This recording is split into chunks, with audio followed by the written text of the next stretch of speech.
बाहेर बँड वाजत होता. सनईचे सूर हवेत घुमत होते. आणि इकडे आयसीयूमध्ये डॉक्टर म्हणाला, आमच्याकडे वेळ फार कमी आहे. ज्या हातात आज मंगळसूत्र यायचं होतं, तोच हात आज व्हेंटिलेटरच्या वायरमध्ये अडकलेला होता.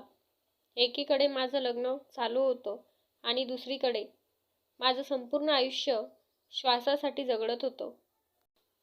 ती आयसीयूमध्ये होती आणि मी बाहेर मंडपात उभा होतो. लोक माझ्याकडे बघून हसत होते. कोणी म्हणत होतं, नवरा किती स्मार्ट दिसतोय.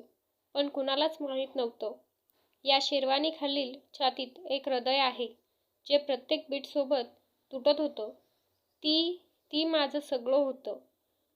आमची ओळख काही फिल्मी नव्हती. ना कॉलेज, ना सोशल मीडिया. ती शेजारच्या घरात राहायची. साधी, शांत, पण डोळ्यात एक वेगळीच खोली. पहिल्यांदा तिला पाहिलं तेव्हा तिच्या हातात फुलझाडाला पाणी देत होती. मी उगाचच विचारलं होतं, रोज इतकं प्रेमानं पाणी का देता? ती हसली आणि म्हणाली, कारण झाड बोलत नाहीत, पण त्यांनाही सगळं कळतं. त्या एका वाक्यात माझं मन हरपलं होतं. हळूहळू बोलणं वाढलं. चहा, पावसाळी संध्याकाळी गप्पा आणि नकळत प्रेम. आम्ही फार मोठी स्वप्न पाहिली नव्हती. फक्त एवढंच, एक छोटंसं घर, सकाळचा चहा एकत्र आणि आयुष्यभर एकमेकांचा हात. लग्न ठरलं, तारीख ठरली, सगळं आनंदात. आणि मग एक दिवस ती अचानक बेशुद्ध पडली. हॉस्पिटल्स, रिपोर्ट्स, डॉक्टरांचे गंभीर चेहरे आणि तो एक शब्द, आयसीयू. डॉक्टर म्हणाले होते, स्ट्रेस घेऊ नका, पण सिच्युएशन क्रिटिकल आहे. क्रिटिकल हा शब्द मला तेव्हा कळलाच नाही, कारण माझ्यासाठी क्रिटिकल म्हणजे ती माझ्याशिवाय जगू शकणार नाही आणि मी तिच्याशिवाय श्वासही घेऊ शकत नव्हतो. लग्न थांबवायचं का, हा प्रश्न कुणी विचारलाच नाही, कारण ती आयसीयूमध्ये होती आणि माझं लग्न चालू होतं.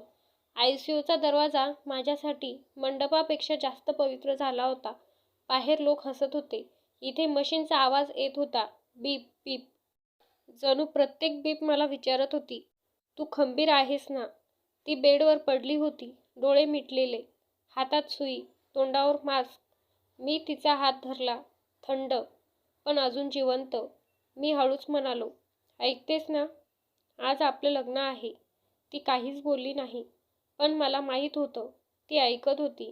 कारण प्रेम कधीच फक्त श्वासावर अवलंबून नसतं. मंडपात फोन आला, नवरदेव, वेळ झालीये. वेळ, माझ्या आयुष्यातली वेळ त्या आयसीयूमध्ये थांबली होती. आई माझ्याकडे आली, डोळे भरलेले, हातात मंगळसूत्र. ती म्हणाली, जर ती तुझ्या नशिबात असेल, तर देव तिला वाचवेल. मी देवाकडे पाहिलं. पहिल्यांदाच राग आला. मी म्हणालो, देव नसला तरी चालेल, पण ती हवी. मी परत आयसीयूमध्ये गेलो. तिच्या कानाजवळ झुकलो.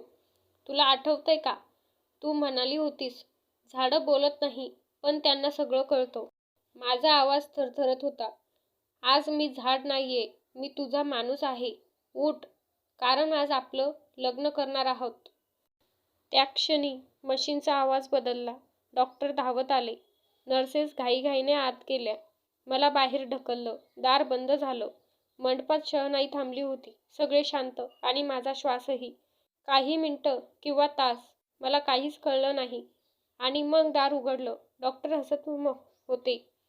तो म्हणाला, मिरॅकल, शी इज रिस्पॉन्डिंग. माझे पाय थरथरले, डोळ्यात पाणी. मी आयसीयूमध्ये धावलो. ती डोळे उघडून माझ्याकडे पाहत होती. खूप हळू आवाजात म्हणाली, उशीर तर नाही ना? त्या एका वाक्यात माझं संपूर्ण आयुष्य परत आलं.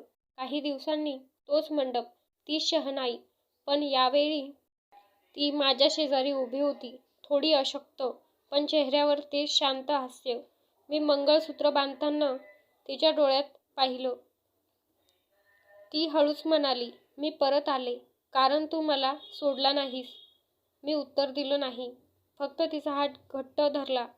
काही प्रेमकथा मृत्यूला हरवतात, कारण लग्न एक दिवसाचं असतं, पण प्रेम आयसीयूमध्येही जिवंत राहतं.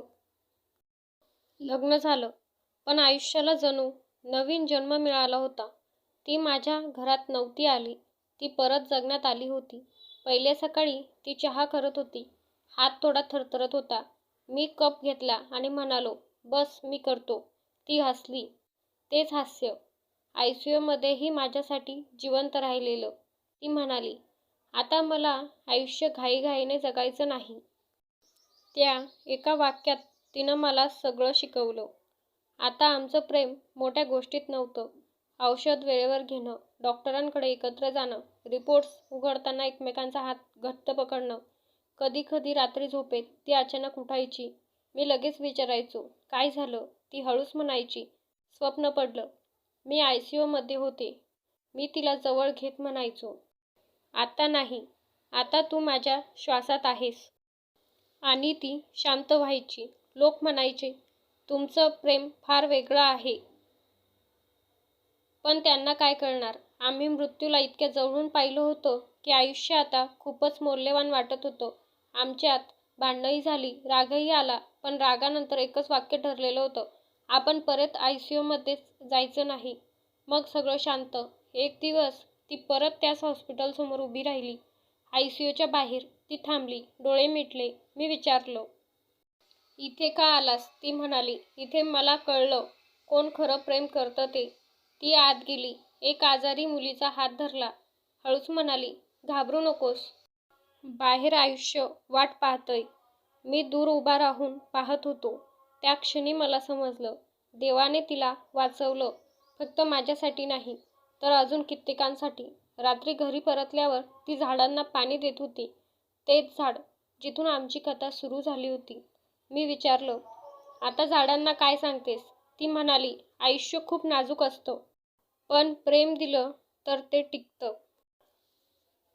काही जण लग्न करतात, काही प्रेम करतात, पण काही लोक आयसीयूमधून परत येऊन आयुष्य जगायला शिकतात.